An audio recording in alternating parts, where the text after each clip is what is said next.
सभी ने अपने अपने धनुष बाण तैयार कर लिए। सबसे पहले युधिष्ठिर ने निशाना लगाने की पहल की। गुरुजी ने उनसे पूछा, तुम्हें क्या दिखाई दे रहा है? युधिष्ठिर ने कहा, मैं इस समय डाल पर रखी चिड़िया को देख रहा हूँ। आचार्य ने युधिष्ठिर को एक तरफ होने को कहा, मतलब उनको लक्ष्य भेद से बोला कि आप रहने दो। कहा कि तुमसे लक्ष्य भेद नहीं होगा। इसी प्रकार एक एक करके सभी राजकुमार अपनी अपनी परीक्षा के लिए आते गए और बिना लक्ष्य भेद किए, मतलब कि वो जो उनको चिड़िया की आँख में लक्ष्य भेद करना था नहीं कर पाए और एक तरफ खड़े होते गए। अंत में अर्जुन की बारी आई। गुरुजी ने वही सवाल अर्जुन से भी किया कि तुम्हें क्या दिखाई दे रहा है? अर्जुन ने कहा, गुरुजी मुझे चिड़िया की केवल दाईं आँख ही दिखाई दे रही है, सिर्फ मुझे अपना लक्ष्य दिखाई दे रहा है। यह कहकर अर्जुन ने बाण चला दिया जो ठीक चिड़िया की दाईं आँख में जाकर लगा। उसी दिन से अर्जुन द्रोणाचार्य की आंखों में समा गए, मतलब उनके फेवरेट स्टूडेंट हो गए। एक दिन निषादपति हिरण्यधनु का पुत्र एकलव्य भी द्रोणाचार्य से धनुष विद्या सीखने आया। द्रोणाचार्य ने यह कहकर उसे वापस कर दिया कि मैं केवल राजकुमारों को ही शिक्षा देता हूँ। उसने हिम्मत नहीं हारी। एकलव्य ने द्रोणाचार्य को मन ही मन अपना गुरु मान लिया। वन में लौटकर जंगल में जाकर उसने द्रोणाचार्य की प्रतिमा, एक स्टैचू बनाई और उसको सामने रखकर प्रैक्टिस करना शुरू कर दिया। धीरे धीरे एकलव्य बाण चलाने में माहिर हो गया, मतलब वो भी अच्छा बाण चलाने लगा। एक दिन अर्जुन अपने भाइयों के साथ वन में शिकार करने निकले। उनके साथ एक कुत्ता भी था।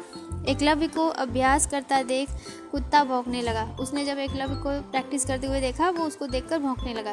कुत्ता लगातार भौंकता ही चला जा रहा था। एकलव्य ने एक साथ 7 शब्द भेदी बाण चलाकर उसका मुंह बंद कर दिया। शब्द भेदी बाण जो होता है वो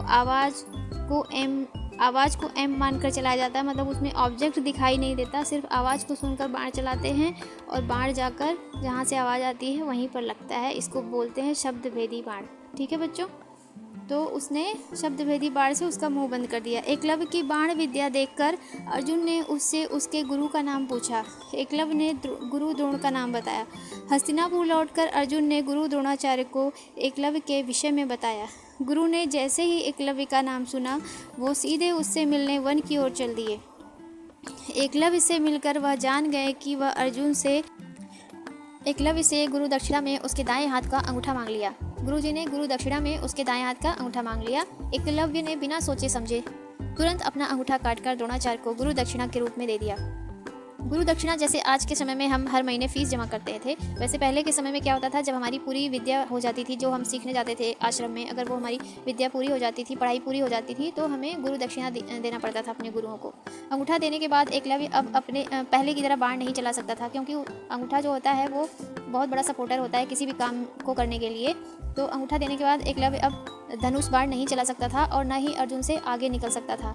द्रोणाचार्य ने अर्जुन को ही सर्वश्रेष्ठ धनुर्धर घोषित कर दिया, सबसे अच्छा धनुर्धर घोषित कर दिया, क्योंकि उसका अंगूठा कट गया तो वो फिर अर्जुन की बराबरी नहीं कर सकता था। तो ये था द्रोणाचार्य के बारे में बच्चों। प्लीज़ आप इसको अच्छे से पढ़िए और याद करिए। अगर आप इसको 2-4 बार सुन लेंगे तो आपको वैसे ही बहुत अच्छे से याद हो जाएगा। मैंने पूरी कोशिश की है कि आपको अच्छे से याद हो जाए और मैंने हर कहानी को पार्ट वाइज डाला हुआ है। प्लीज़ आप इसको 1 बाय 1 करके पढ़िए, सुनिए, समझिए।